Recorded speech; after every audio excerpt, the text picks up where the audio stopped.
कि चले full court बनाते हैं, फैसला सुन लेते हैं, फुल कोर्ट आपकी बात मान लेते हैं, फिर कहीं ऐसा ना हो कि 12 जज यहाँ पर नए भर्ती कर ले और वो 12 जज फिर उसी फुल कोर्ट का हिस्सा हो।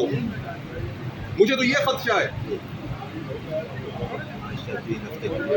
तो अगर हमने इस मुल्क को एनार्की से बचाना है, पॉलिटिकल क्राइसिस को समेटना है, तो फिर चीज़ें कुछ असूलों के मुताबिक करनी पड़ेंगी।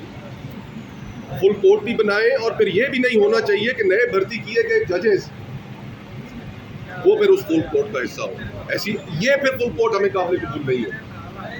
इसके ऊपर पाकिस्तान की तमाम legal fraternity, civil society, political parties फिर इसके ऊपर एहतजाज करेंगी कि जनाब ये कौन सा तरीका है कि एक तरफ आप फुल कोर्ट बनाते हैं लेकिन उसका बैलेंस चेंज करने के लिए 12 या 15 नए जजेस उसमें बिठा देते हैं।